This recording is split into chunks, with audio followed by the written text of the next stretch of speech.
about it, and I told her to kind of get it off my chest, because for me it was more so a lot of things that I was finally opening up to do, like, long story short, basically. Watch my drawers. Go ahead. Sorry.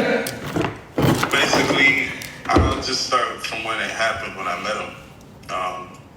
I met him like around the beginning of 2016. Who did you meet in 2016? RTBOSS. So I met him around like 2016. And it was like a group of people that I met along with him. Throughout that time, me and my mom and him got like close, because he was basically doing what he, claimed he do, like spiritually leading her. So the first incident that happened, we had went to Miami, but we had drove there. At the time, me and my mom, we couldn't fly there or fly back because of like personal reasons. With that being said, the person that drove us down there to drive us back, they basically started saying their car was acting up, so we were stuck down there. So at the time, she was cool with him, and she was explaining the story of how we were stuck down there. So he offered to come pick us up. He came in this, I think it was an SUV. It was like one of them eight-seater trucks. It was me, my mom, my sister, my best friend, and my sister's father. And he had came along with somebody else. Throughout the trip, like each time that we would stop, if I was sitting like in the back seat, he would come in the back seat. The next time we stopped and I moved to the front, he would come in. Hold on 1 second. You're freezing up. From front, just finishing. You're freezing up. Hello? Yeah, you froze up a while ago. Sorry about that. What was the last thing?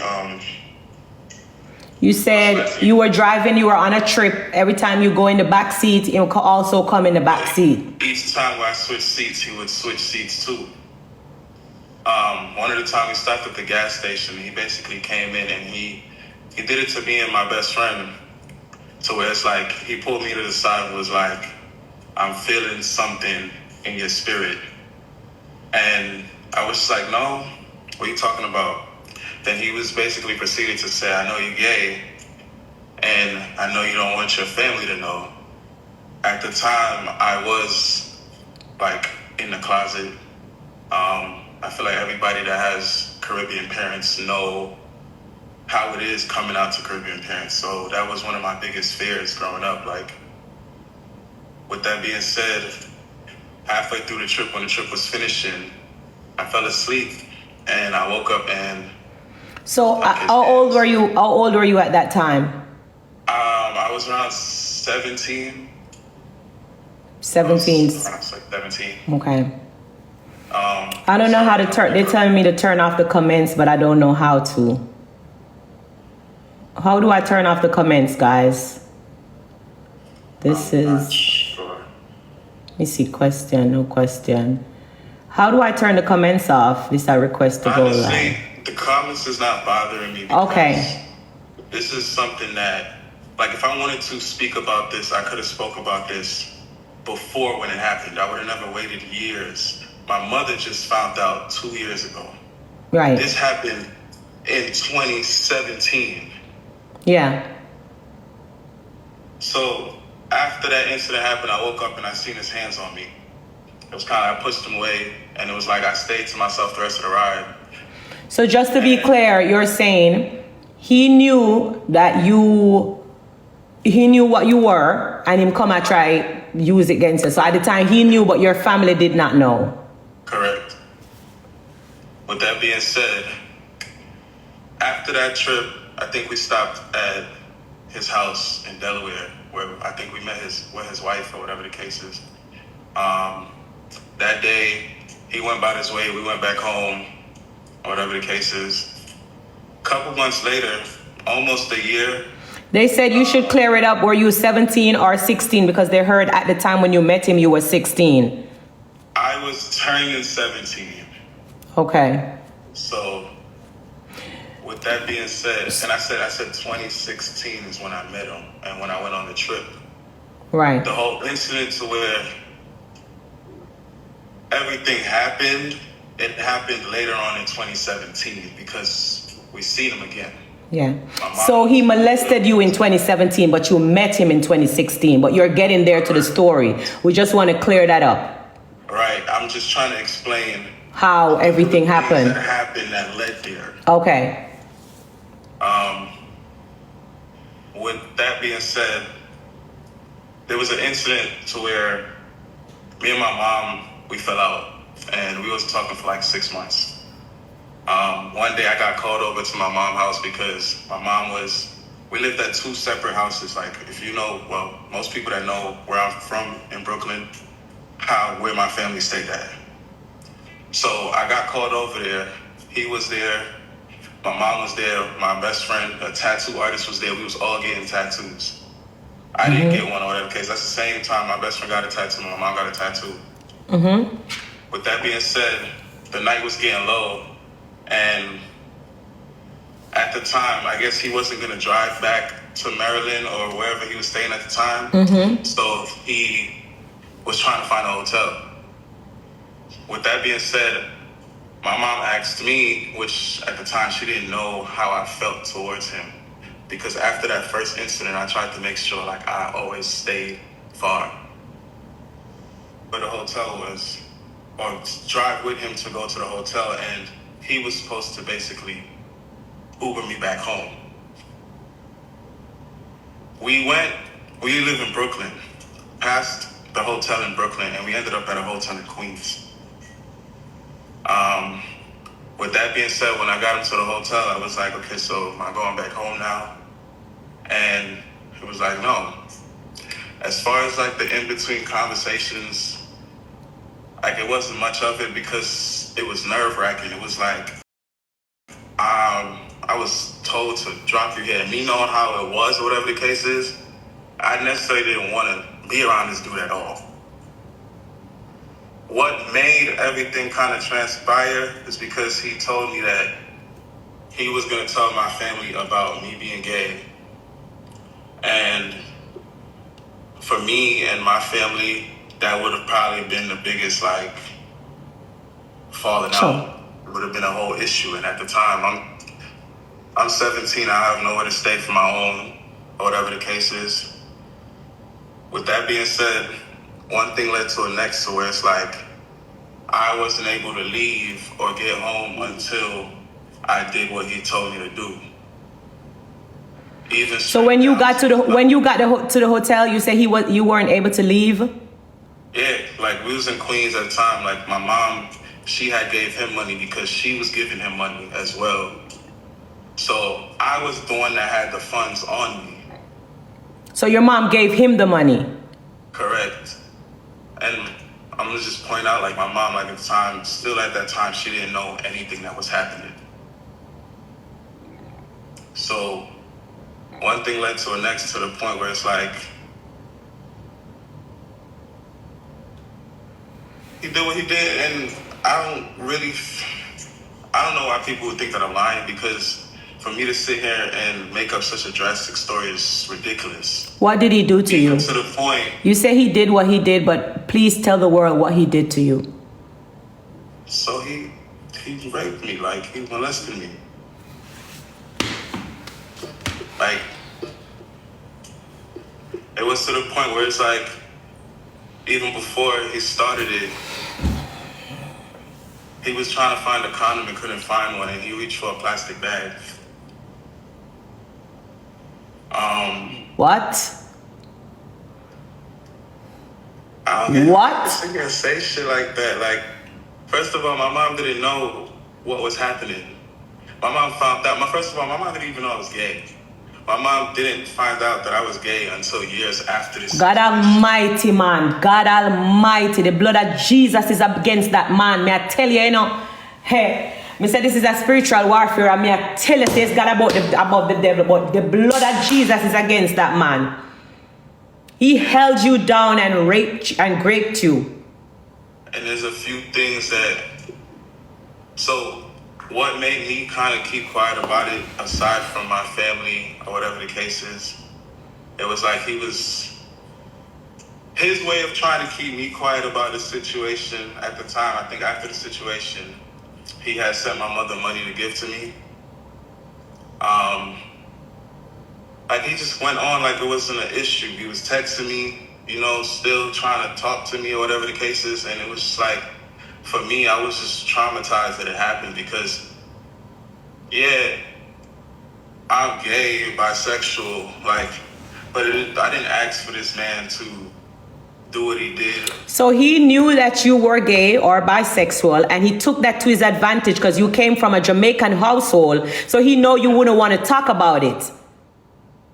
He knew I didn't want to talk about it because when we was in that Miami trip and he pointed it out, the whole conversation that was had in that gas station was the fact that I did not want my family to know about it.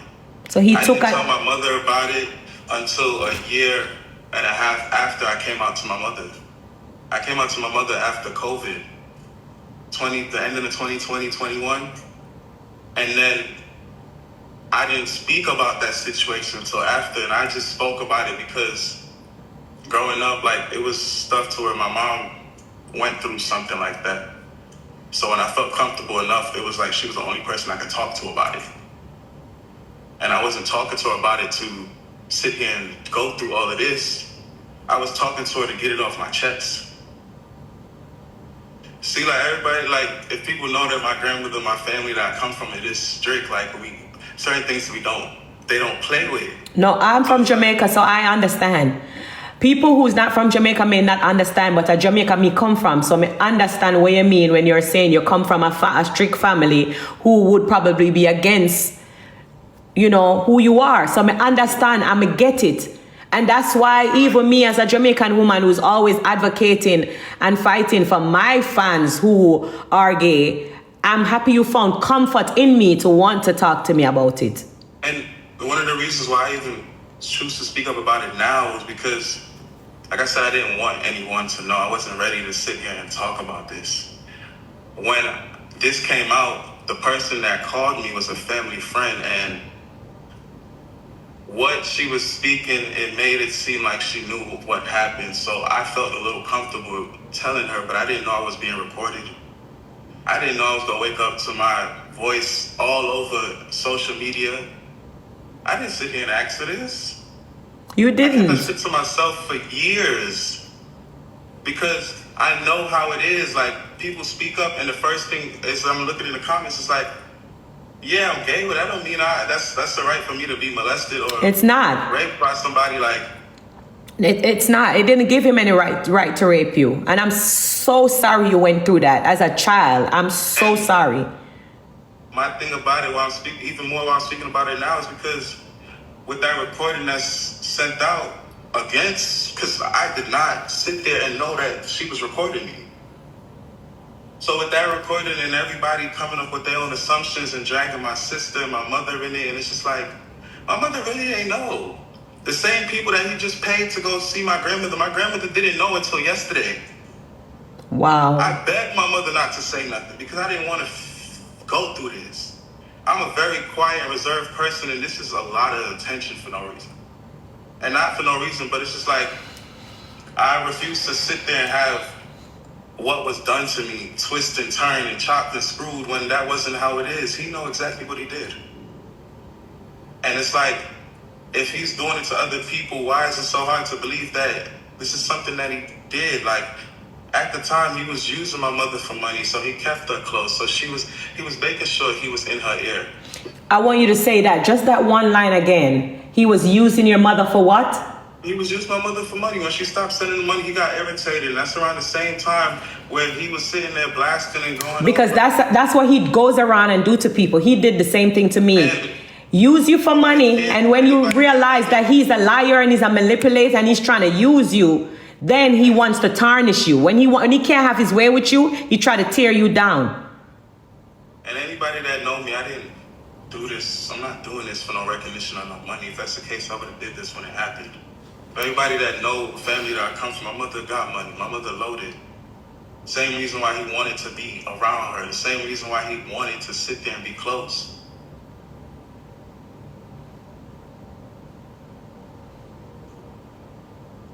I just don't like how it was approached, because I feel like if that same person that recorded me would have just pulled me aside and called me and be like, yo, so he did this to a few other people, like, you feel like you're ready to speak about it?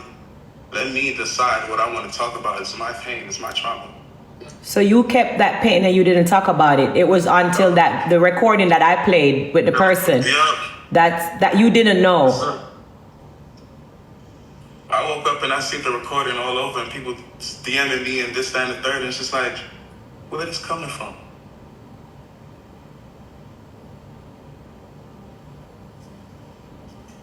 And this is exactly why most people don't get up and talk about certain stuff that they go through, because it's always like, you can't put a time when somebody's gonna speak up on their trauma and when they was hurt, when they was put in a position where they, bro, like, and then knowing that you gay on top of it, ain't nobody gonna believe you, ain't nobody gonna sit there. Like, it took me a time to tell my mother, and it was a process, because first I had to come out and tell her that I was gay.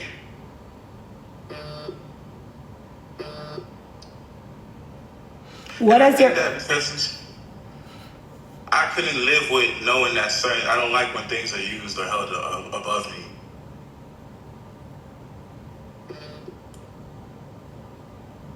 Like, I understand what everybody was trying to do with the recordings and stuff like that. I just felt like I should have had the space to properly be able to do this and explain what it was, because I wasn't ready. This recording surfaced months ago.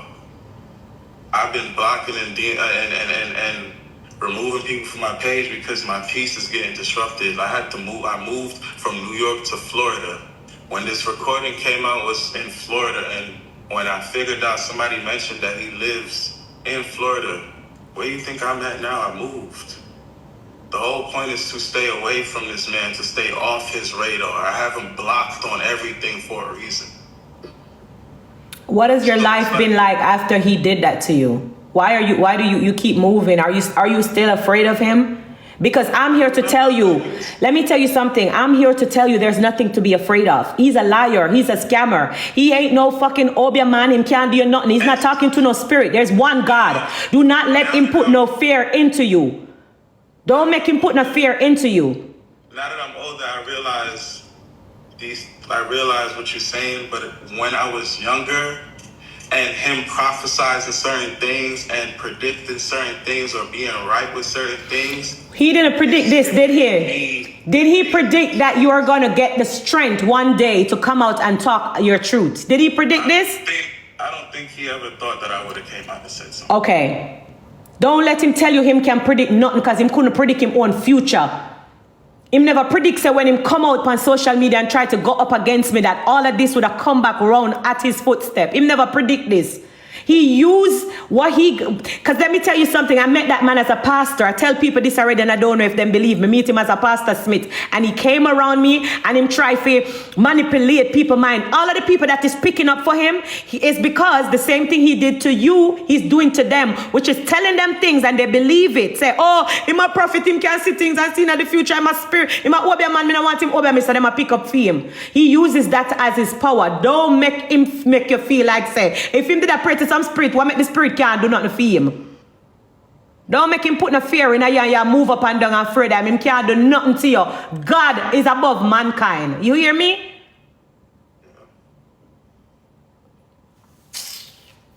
I've never been, I'm telling you, say. There's people just gotta understand sometimes when it comes to certain things like this, it's a lot more that comes to it than just speaking out. It's the embarrassment that comes with it. It's the shame. It's the... I know. It's people sitting there telling that you're lying. Like, let me tell you something. I don't know you. I can see the hurt in your eyes. I can see the embarrassment, but there's nothing to be ashamed of, because you were raped, molested as a child. It was something that was taken from you. You didn't have control of it. It wasn't nothing that you did to yourself. But now that you're older and now that you're wiser, now that you're a man, you know what I'm saying? Now you're speaking your truth and you're living in your truth. Don't stay home and make nobody make you sad and depressed. This is your truth. This is your story. So I'm happy that you were willing to tell your story for yourself. The only thing, I'm sorry that you didn't report it, because people like that deserve to be off the streets. If I would have sat there and reported it, my whole family would have found out, and it would have been sad to say, and it's not a bash against my family, but they really do look at how they're viewed. So not only would it put me on the spotlight, but it would have put a spotlight on my family too. Wow. Literally, It's my not. family didn't find out this until yesterday.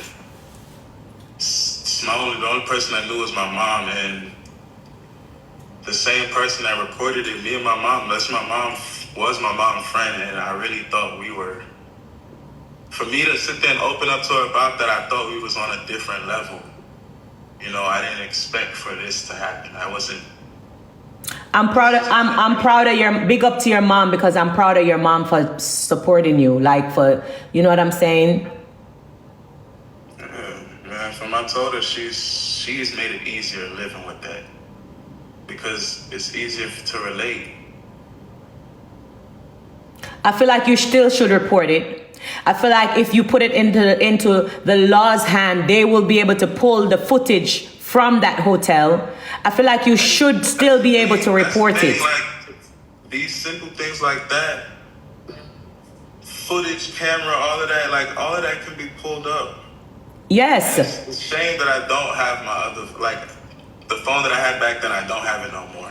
So even the messages between us and stuff like that. The phone company can get back the message that all of what you're saying, you may not be able to get it back, but once you start that case, everything will come full circle.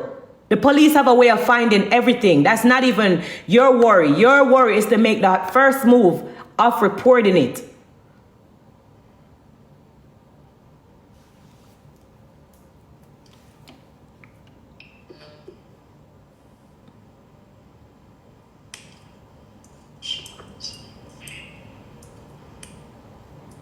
I just feel like it has to stop. It has to stop, and it shouldn't have started. Multiple people are speaking about the same thing with this dude. And people still supporting him. These are all the people that he's been around. You can't all be sitting here saying the same thing about the one person. And there's so many other people who's afraid to come forward and speak. I was scared too. I got forced to come out and speak. I wasn't ready to speak what happened. And I know that, I guess I probably made me look bad, but it's what I went through.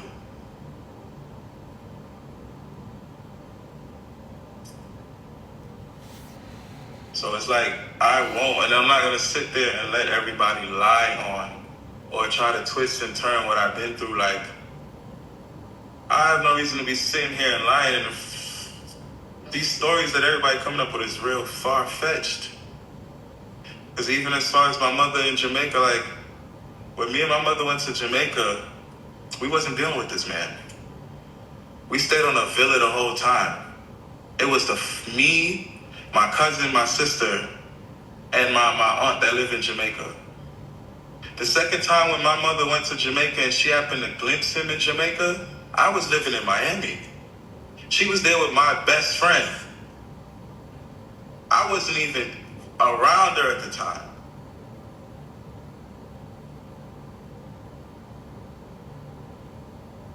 What has your life been like after he molested you? Do you live in fear? Like, do you feel like, how are you mentally? How are you? The fear part of it only comes when I find out that he's even, like, if I find out that we in the same state, it bothers me. If I find out that he has access to see my day-to-day, it bothers me. At the time, I couldn't really do nothing but push through. Like, at the end of the day, people that know me that regardless of what I go through, I'm gonna still get up and still prosper and still push and do what I have to do. RT molested you, so I'm just saying, I hope people who know you and when they see you, they refer to you as a hero, because that's who you are. This what you're doing is brave. Ain't nobody gonna come out and put them face on social media and talk, say, oh, a man molested them. So RT molested you, him fear live in a shame. You know fear hold on your head and live in a shame. He molested you. RT is the one that should be behind bars for rape you at your age. He's a pedophile. Me tell people that and them talk about, oh, whatever, but you're living in your truth now. Now you're a hero for all the other people that do it, and I hope the other people that he did it to is willing to come out behind you and speak them truth, because I'm more than one person him do it to. So don't make no man make you walk and live in a shame. And him should have live in a shame. It's easier said than done. And that's true. That's true. People don't understand when stuff like that happen, it plays with a part of you, because as a man, like, I'm supposed to stop things like that from happening. I'm supposed to be the person that's not the other way around. Well, I'm proud of you. I'm proud of you for making it this far with that happening to you. And I don't feel like you should live in any shame for your truth. This is your story.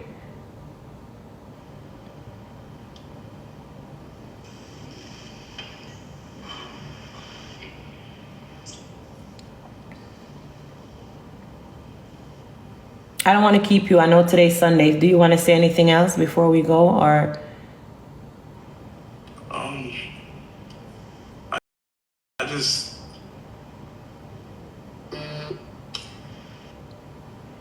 want. I like my peace. I don't like to be bothered, and I feel like having to talk about this repeatedly, having to go through this over and over again, it puts me back in that headspace.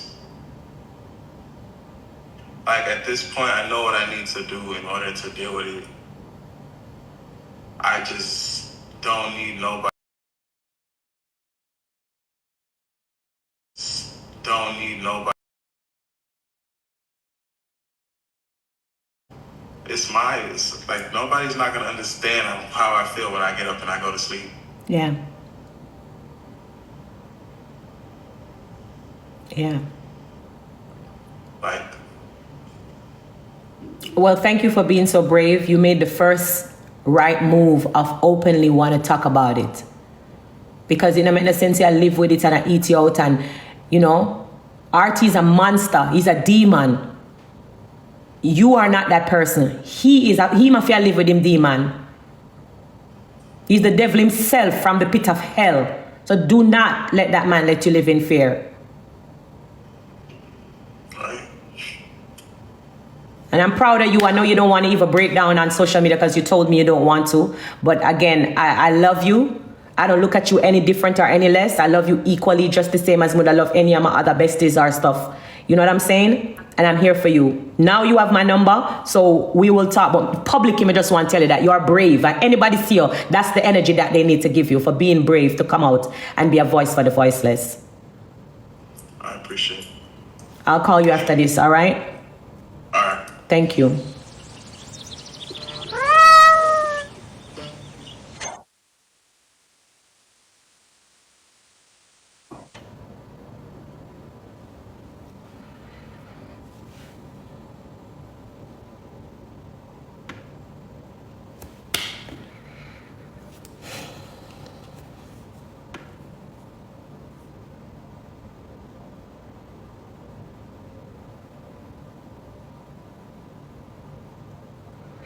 There's someone on TikTok named Bino or Beno, I think. Never met him either. But I'm going to use my platform. I'm going to advocate. I have a platform that you wanted. You, RT, wanted my platform for your own evil purposes. But I'm going to use it and do God work. You